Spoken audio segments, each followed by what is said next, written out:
According to the FBI, hate crimes in America targeting Muslims or people who just appear to be Middle Eastern surged in the aftermath of 9/11. There is this cloud, with the hate crimes, with the profiling, with being rounded up.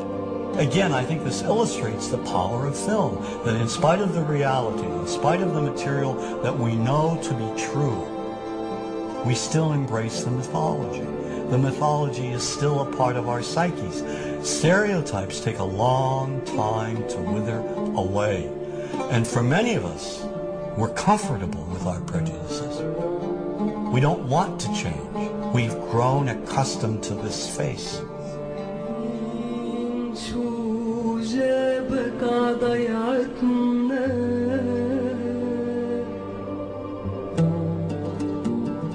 When we think of Arabs, what do we see? What images come to mind? Do we see actual people? People who, despite real cultural or geographical differences, do pretty much the same things that we do. When we think of Arab women, what images come to mind? Do we see women who laugh and play and who adore their children? Women who work in the home as well as outside?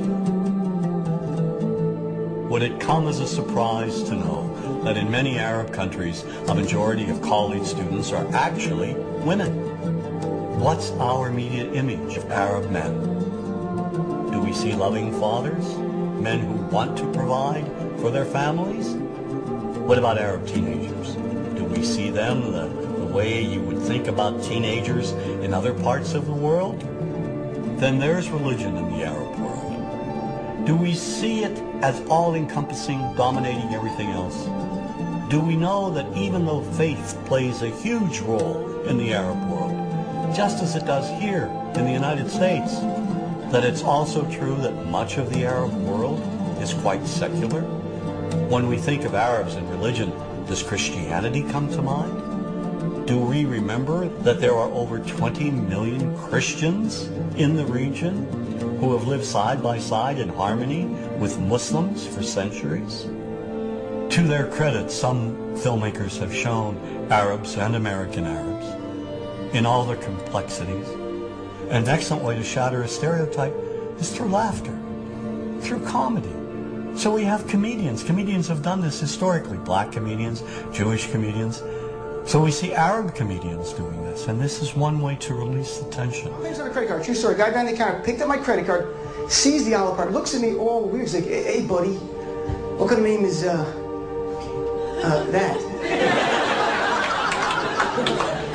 I'm like, well, sir, it's an Arabic name. He goes, what does this mean? So I'm like, well, translate it to English. It means peaceful, friendly Arab. But he's not happy. He goes, yeah, what Arab country is your family from? So I tried the most peaceful, popular one that he would like. So I'm like, we're from the same Arab country that Aladdin is from. To his credit, Michael Moore in Fahrenheit 9/11 in the DVD includes a scene with this comedy coming out. My name really is Ahmed Ahmed, and I can't fly anywhere. All you white people have it easy. You guys get to the airport like an hour, 2 hours before your flight. It takes me a month and a half.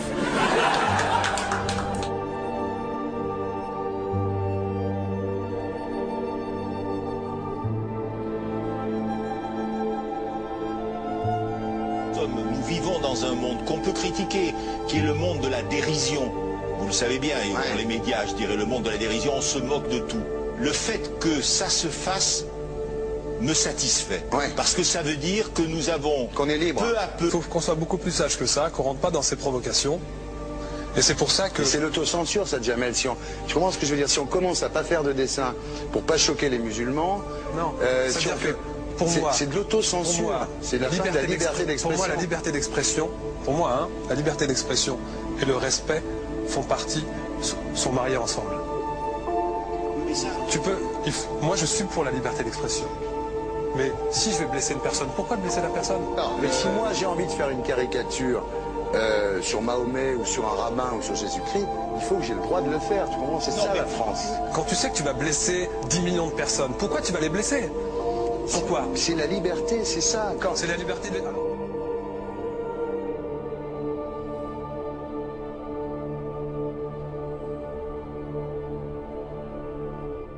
Non, mais tout seul. vous pensez pas que c'était à vous de vous excuser, non? En disant le sketch n'était pas très drôle, je suis désolé si j'ai blessé des gens, voilà, excusez-moi, voilà, c'est une connerie, c'est mon travail. Mais vous referiez pas le même sketch quand même? Mais le spectacle que je fais reprend en grande partie les lignes de ce sketch. Mais il y a un truc que je comprends pas sur cette affaire, c'est qu'à aucun moment vous avez senti le besoin de vous excuser et que vous en avez rajouté. C'est tellement surprenant, c'est tellement inadmissible que j'en suis choqué. Voilà. Dans un pays où on peut parler, on peut s'exprimer. Et là, pourquoi tout d'un coup, sur un sujet, on ne pourrait pas s'exprimer sur ce sujet? Vous savez bien pourquoi on ne peut pas s'exprimer. Pourquoi? Parce que dans ce pays, on a envoyé pendant la guerre des juifs dans des chambres à gaz et que ça crée un petit problème quand même. Vous voyez ce que je veux dire? Dans ce pays, on a envoyé pendant 400 ans des centaines de millions de Noirs. Il y a eu 400 ans d'esclavage. Et pourtant, ça n'a pas empêché Michel Leb de faire un sketch qui m'a fait marrer. Où il faisait un Noir, et à la fin, il faisait un singe. Et en parlant des narines, en parlant des lunettes. En tout cas, lui, il n'a pas été interdit d'exercer son travail. Il a même eu la Légion d'honneur. Quelqu'un qui a toute sa famille qui a été exterminée dans un camp de concentration et qui voit quelqu'un à la télé qui dit Israël, vous vous rendez compte? Je ne sais pas. Mais non, il y a des moments où même si on connaît les gens, même si on les a invités, on leur... Et c'est pour ça que... C'est l'autocensure, ça, Jamel. Tu comprends ce que je veux dire? Si on commence à pas faire de dessin pour pas choquer les musulmans... Non, si on fait...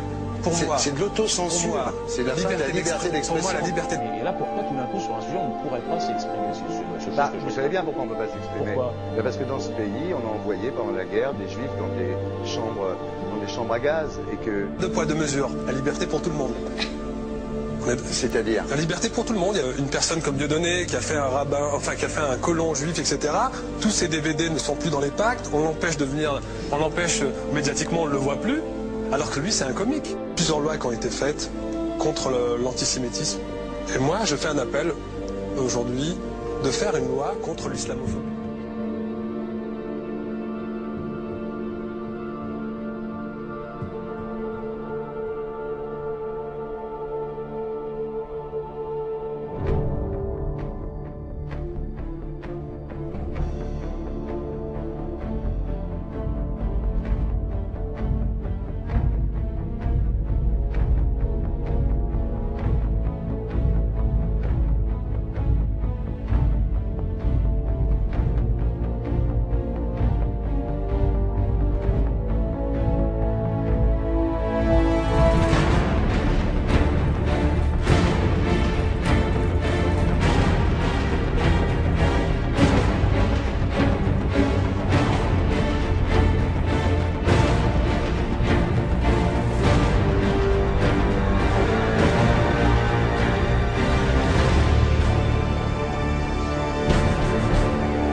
Don't think you are.